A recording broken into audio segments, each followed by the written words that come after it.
I'm Hallie Jackson in Washington, and we are coming on the air with breaking news. President Trump just putting out a new video online, the first public message he's put out since announcing the start of those strikes on Iran. It's about 6 minutes long. We're going to play the whole thing. Let's listen. Over the past 36 hours, the United States and its partners have launched Operation Epic Fury, one of the largest, most complex, most overwhelming military offensives the world has ever seen. Nobody's seen anything like it. We have hit hundreds of targets in Iran, including Revolutionary Guard facilities, Iranian air defense systems. Just now it was announced that we knocked out 9 ships plus their naval building, all in a matter of literally minutes. Iran's formerly supreme leader, Ayatollah Khamenei, is dead. This wretched and vile man had the blood of hundreds and even thousands of Americans on his hands and was responsible for the slaughter of countless thousands of innocent people all across many countries. Last night, all over Iran, the voices of the Iranian people could be heard cheering and celebrating in the streets when his death was announced. The entire military command is gone as well, and many of them want to surrender into saving their lives. They want immunity. They're calling by the thousands. Combat operations continue at this time in full force, and they will continue until all of our objectives are achieved. We have very strong objectives. They could have done something 2 weeks ago, but they just couldn't get there. Earlier today, CENTCOM shared the news that 3 U.S. military service members have been killed in action.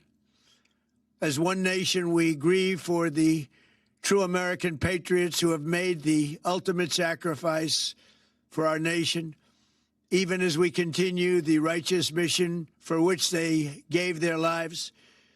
We pray for the full recovery of the wounded and send our immense love and eternal gratitude to the families of the fallen. And sadly, there will likely be more. Before it ends, that's the way it is. Likely be more, but we'll do everything possible where that won't be the case. But America will avenge their deaths and deliver the most punishing blow to the terrorists who have waged war against basically civilization. They have waged war against civilization itself. Our resolve, and likewise that of Israel, has never been stronger. America is now, again, the richest, most powerful nation in the world by far. But the only reason we enjoy the quality of life that we do and the freedom and security is we have done things that others are unable to do. But it's because of warriors who are willing to lay down their lives to do battle with our enemies. And they do battle better than anybody. An Iranian regime armed with long-range missiles and nuclear weapons would be a dire threat to every American. We cannot allow a nation that raises terrorist armies to possess such weapons that would allow them to extort the world to their evil will. Not going to let it happen. We're not happening to us, and we're not going to let it happen to others. The United States has the strongest military the world has ever seen. I rebuilt our military in my first term. There's never been a military like we possess.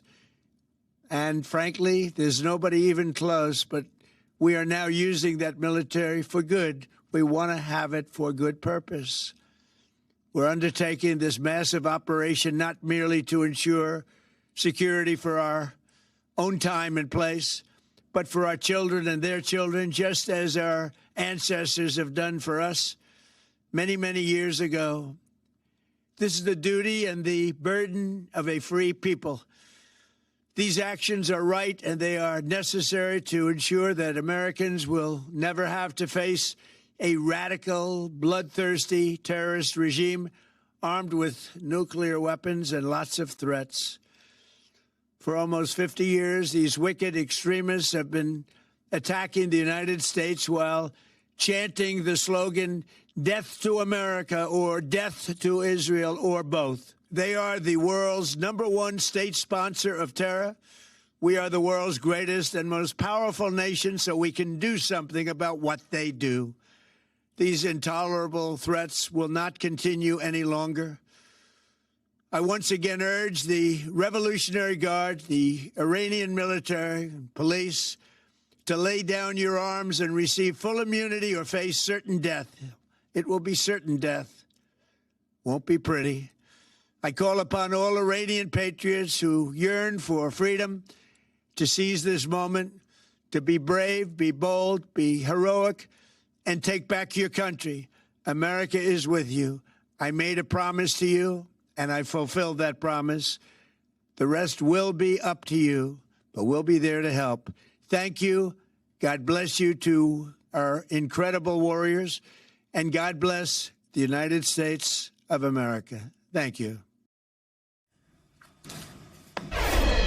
President Trump there speaking in a video that he then posted online to his social media account. He just a couple of seconds ago got on his plane, got on Air Force One. He is heading from South Florida to Washington as we speak. I want to bring in our senior White House correspondent, Gabe Gutierrez, who is joining us, who's been watching it along with us and setting aside what you could call the tactics of this, Gabe. This is obviously different from an address to the nation. It is addressing the nation, of course, as the president appears. It is entirely possible he takes questions while he's on Air Force One heading back to D.C., or perhaps when he lands. We don't know. What is clear is that he is taking this moment to do a couple of things, including, Gabe, prepare the nation for the possibility of more U.S. casualties to come.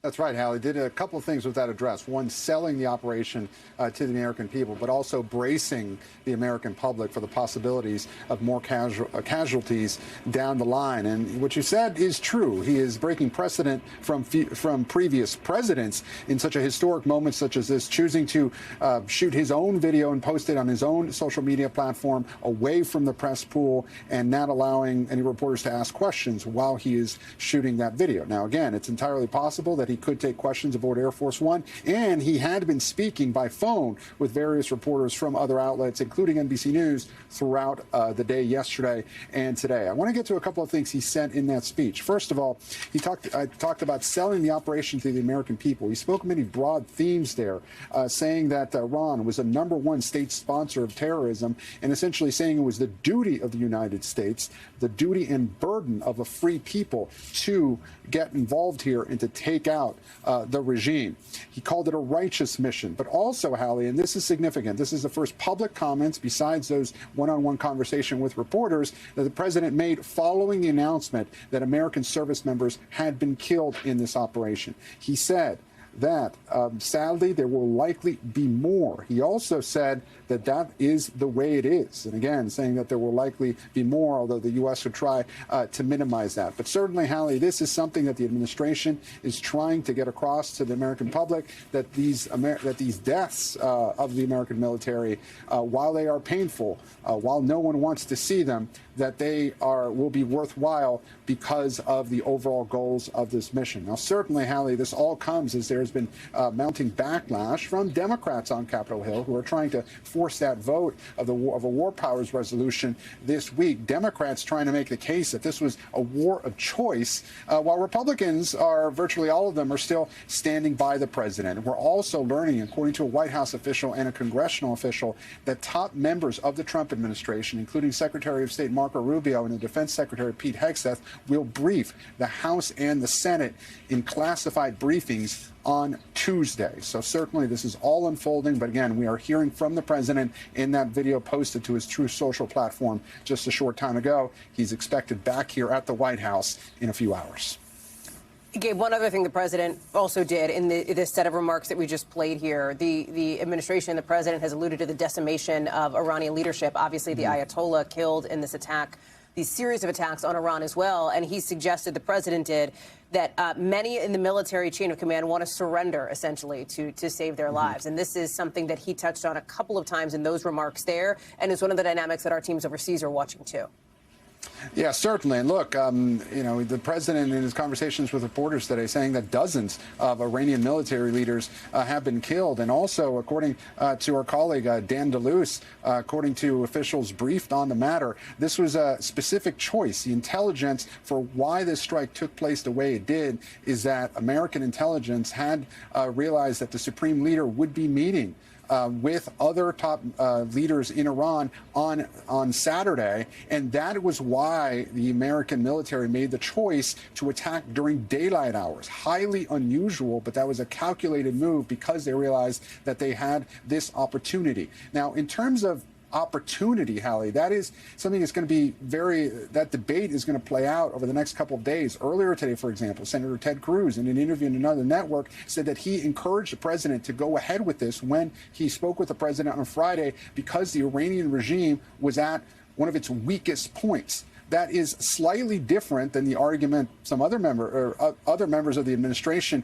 had made, trying to argue that the urgency for this attack was because Iran was closer to getting either a nuclear weapon or long-range ballistic missile. So look for the administration this week to try and square that circle that, one, this was needed to be done because of the status of the Iranian regime, but also the urgency was because they were closer to getting a long-range ballistic missile. In any case, that issue of opportunity, when the United States decided to strike, that will certainly be a question that comes up, especially from Democrats, over the coming days. Gabe Gutierrez live for us on the White House North Lawn. Again, President Trump making his way back from South Florida to Washington. He is set to land back in the D.C. area in just a little bit. Gabe, thank you very much for that. And with that, we'll conclude this breaking news report right here on NBC News Now. Much more coverage online at NBCnews.com. And I'll see you later on tonight for Nightly News. For now, we'll let you get back to your regularly scheduled programming. See you soon. We thank you for watching, and remember, stay updated on breaking news and top stories on the NBC News app or watch live on our YouTube channel.